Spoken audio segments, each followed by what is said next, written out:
Hai teman-teman, perkenalkan nama saya Widya Pakpahan, mahasiswa dari Stika Santai Elizabeth Medan, jurusan S1 Keperawatan tingkat 1. Di sini saya akan menjelaskan sistem reproduksi pada pria dan wanita. Sebelum saya menjelaskan sistem reproduksi pria dan wanita, terlebih dahulu saya menjelaskan apa itu sistem reproduksi pada pria. Ini ya teman-teman gambar sistem reproduksi pada pria, seperti ini gambarnya.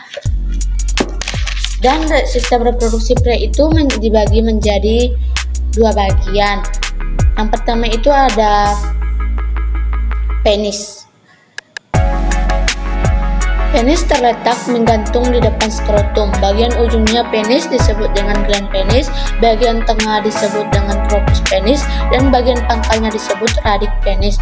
Yang kedua itu ada skrotum. Skrotum adalah kantung kulit berpigmen yang dilapisi jaringan ikat dan fibrosa serta otot polos.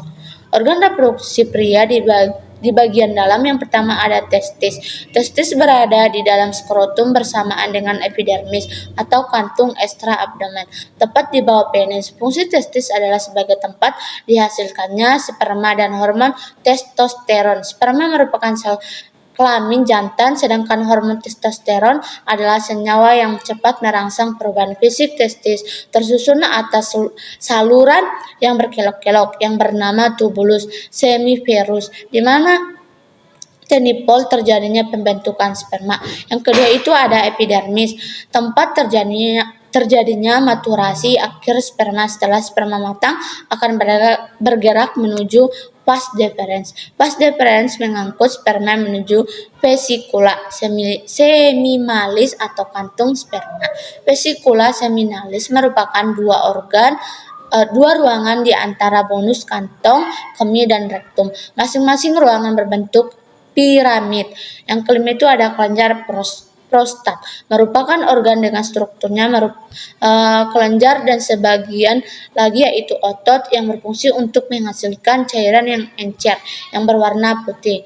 Kelenjar bulbourethralis atau glandula Cooper terletak di belakang lateral pars membranosa uretra dan menghasilkan cairan bening dan berlendir yang bersifat basah untuk menetralkan pH uretra yang asam uretra. Sebagian saluran kemih pada pria dan saluran ejakulasu atau mani. Cairan ini akan dikeluarkan duluan sebelum sperma dikeluarkan. Anatomi fisiologi organ reproduksi pada wanita. Ini gambar organ reproduksi luar. Ini organ reproduksi luar pada wanita ya teman-teman. Ini gambar organ reproduksi pada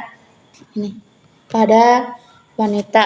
Dan ini organ reproduksi kelamin dalam pada wanita. Ini ya teman. Dan ini struktur ini seperti ini struktur ovarium, dan ini alat reproduksi wanita bagian dalam seperti ini. Dan ini seperti itu ya teman. Yang pertama itu ada organ reproduksi bagian luar.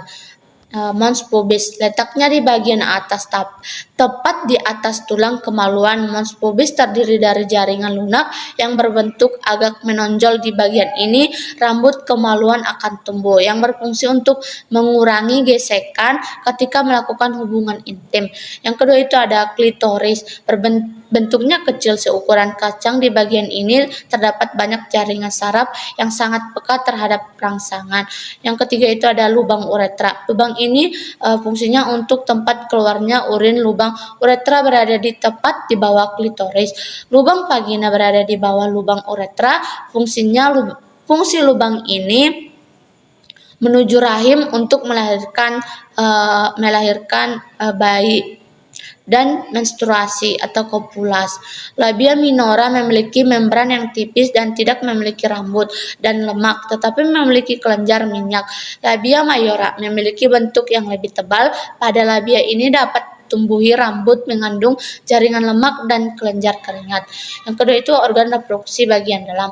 Yang pertama itu ada ovarium. Ovarium berbentuk bulat atau oval. Ovarium ditambat oleh otot sehingga dapat menempel di sisi luar uterus. Isi dari ovarium adalah folikul-folikul yang akan menjadi ovum, berfungsi untuk memproduksi sel telur dan penyekresi hormon estrogen dan progesteron berjumlah sepasang. Fibriae yaitu rumbai-rumbai seperti tangan, posisinya corong ke ovarium untuk menerima sel telur ketika diokalusikan oleh ovarium.